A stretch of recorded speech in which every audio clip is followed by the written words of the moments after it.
வணக்கம். சரி, நாம நேரடியா விஷயத்துக்குள்ள போயிடலாம். கொஞ்சம் கற்பனை செஞ்சு பாருங்க. பழங்காலத்துல உலகம் முழுக்க ஒரே குழப்பமோ அநீதியும் அகங்காரமோ தலை விரிச்சு ஆடின ஒரு காலகட்டம் அது. அதிகாரத்துல இருக்கிற அரசர்கள் தங்களுடைய பலத்தை வச்சுக்கிட்டு அப்பாவி மக்களை எந்த அளவுக்கு துன்புறுத்த முடியுமோ அந்த அளவுக்கு கொடுமைப்படுத்திட்டு இருந்த இருண்ட காலம்.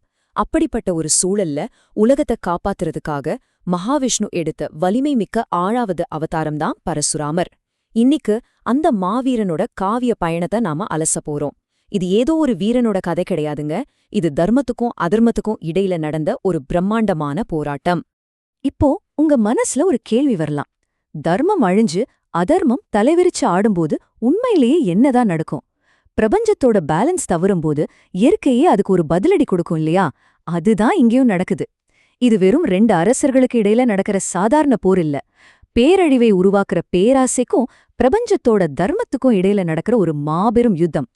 இந்த ஒற்றை கேள்விதான் பரசுராமரோட முழு அவதார நோக்கத்தையுமே தீர்மானிக்குது.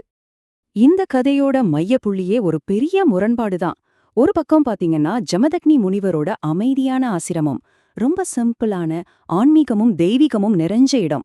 ஆனா இன்னொரு பக்கம் கொஞ்சம் கூட இரக்கமே இல்லாத அதிகார திமிர் பிடிச்ச பேராசையோடு திரியிற அரசர்கள். முற்றிலும் முரண்பட்ட இந்த 2 துருவங்களும் ஒன்னோடொன்னு மோதும்போது என்ன ஆகும்?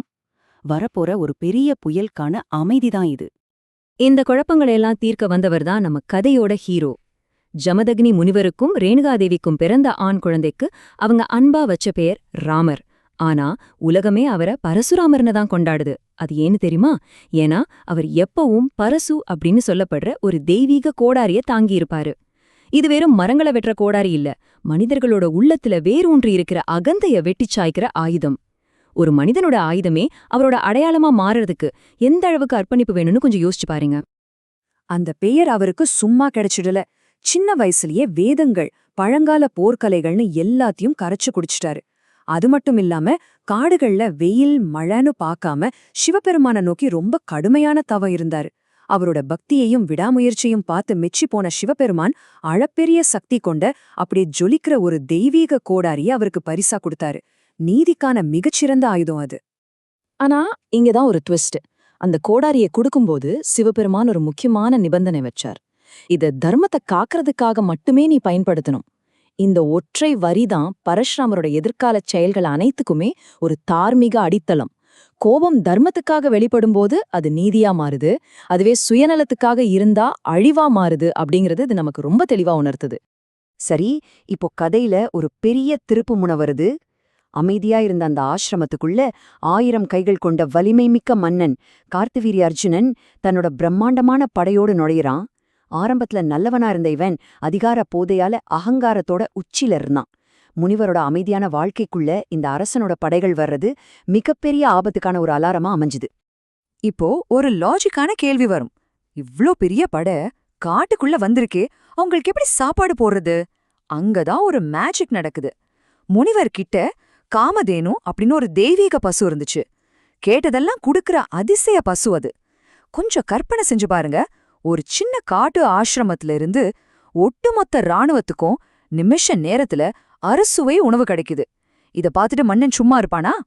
மன்னனோட மனசுல பேராசை பத்திக்கிச்சு. இந்த மாதிரி ஒரு அதிசய பசு அரசனுக்கு தான் சொந்தம், நான் இதை எடுத்துட்டு போறேன் அப்படின்னு திமிரா முழங்குறான்.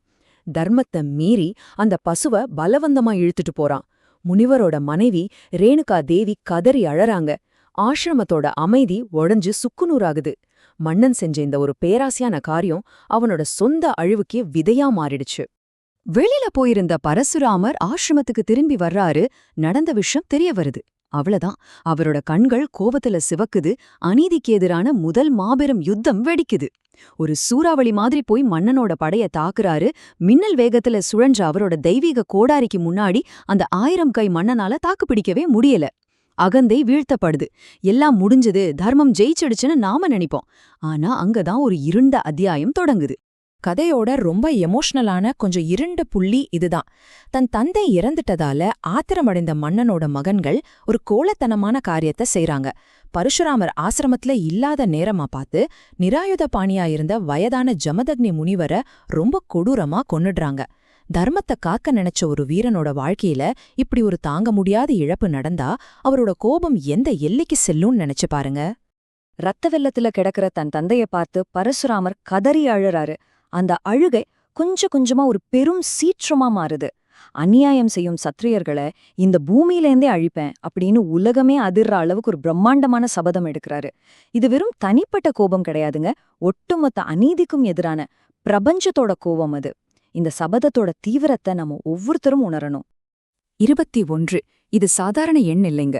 தர்மத்தை மீறி மக்களை துன்புறுத்தி அநீதி இழைத்த கொடூரமான அரசர்களை தேடி தேடி பரசுராமர் இந்த பூமியை 21 முறை சுத்தி வந்தாரு. அவரோட கோடாரி அநியாயக்காரர்களை வேரோட சாய்த்து அதிகார துஷ்பிரயோகத்துக்கு எதிரான அவரோட பழிவாங்கலின் வீரியத்தையும் நீதியை நிலைநாட்டுறதுல அவருக்கு இருந்த சமரசமே இல்லாத ஒரு உறுதியையும் தான் இந்த எண் நமக்கு காட்டுது. இப்போ அவரோட மொத்த பயணத்தையும் கொஞ்சம் ரீவைண்ட் பண்ணி பாப்போம். அமைதியான ஆசிரமத்துல பிறந்து தவம் செஞ்சு கோடாரியை பெற்று தந்தையோட மரணத்தால கோவத்தோட உச்சிக்கு போய் 21 முறை போரிட்டு அநீதிய அழிச்சாரு. ஆனா இவ்ளோ பெரிய கோபத்துல உழன்றவருக்கு கடைசியில எப்படி அமைதி கிடைச்சது? அதுக்கு காரணமான ஒரு முக்கியமான சந்திப்பு தான் அடுத்து நடக்குது. இந்த சந்திப்பு நிஜமாவே சிலிர்க்க வைக்கும். சிவதனுசு முறித்த ஸ்ரீராமரை பரசுராமர் நேருக்கு நேர் சந்திக்கிறாரு. ஒரு பக்கம் தர்மத்தை காக்க வெடிச்ச தெய்வீக கோபம், இன்னொரு பக்கம் தர்மத்தின் மர உருவமான தெய்வீக அமைதி.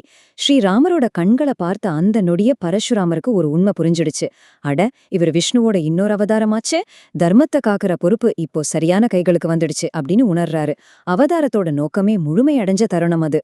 தன்னோட கடமை முடிஞ்சதுன்னு உணர்ந்த பரசுராமர் என்ன செஞ்சாரு தெரியுமா? அந்த நிமிஷமே தன் ஆயுதங்களை கீழே வச்சுட்டு தன் கோபத்தை முழுமையா கைவிட்டுட்டாரு. இது சாதாரண விஷயம் இல்லங்க. இவ்ளோ காலம் தன்னோட அடையாளமாவே இருந்த அந்த கோபத்தை உதறி தள்ளிட்டு மறுபடியும் அமைதியான தவ வாழ்க்கைக்காக மலைப்பகுதிகளுக்கு செல்றாரு. எப்ப போரிடணும், எப்ப விலகணும் அப்படிங்கிற அந்த தெளிவுதான் ஒரு உண்மையான மாவீரனுக்கான அடையாளம். சரி, இவ்ளோ நேரம் நாம பார்த்த இந்த காவியத்திலிருந்து நீங்க தெரிஞ்சுக்க வேண்டிய முக்கியமான பாடங்கள் என்ன? 1. கார்த்தவீர்யார்ஜுனன் மூல அதிகார இருக்குன்னு ஆட்டம் போட்டா அகந்தை அழிவை தரும்னு புரியுது. 2. என்னதான் நடந்தாலும் கடைசியில தர்மம் தான் ஜெயிக்கும். 3. பெற்றோர் மேல அளவற்ற மரியாதை. 4. அநியாயத்தை கண்டா எதைப் பத்தியும் யோசிக்காம துணிஞ்சு நிக்கணும். 5. மிக முக்கியமானது, கோபத்தை ஒரு கருவியா பயன்படுத்தணுமே தவிர அதை நம்ம கட்டுப்படுத்த விட்டுடக்கூடாது. இந்த விளக்க உரையை நம்ம முடிக்கிறதுக்கு முன்னாடி நான் உங்ககிட்ட ஒரு கேள்வியை கேட்கிறேன். பரசுராமரோட காலம் வேறையா இருக்கலாம், ஆனா இன்னிக்கும் நம்ம சுத்தி பேராசையும் அகங்காரமும் அநீதியும் வேற வேற வடிவங்கள்ல இருந்துட்டு தான் இருக்கு. அப்படிப்பட்ட ஒரு உலகத்துல உங்களுக்கான தர்மத்தை நீங்க எப்படி நிலைநிறுத்த போறீங்க? அநீதியை பார்த்தும் அமைதியா இருக்க போறீங்களா? இல்ல உங்களுக்கான கோடாரிய, அதாவது உங்களோட குரலை, உங்களோட நேர்மையை உயர்த்தி பிடிக்க போறீங்களா?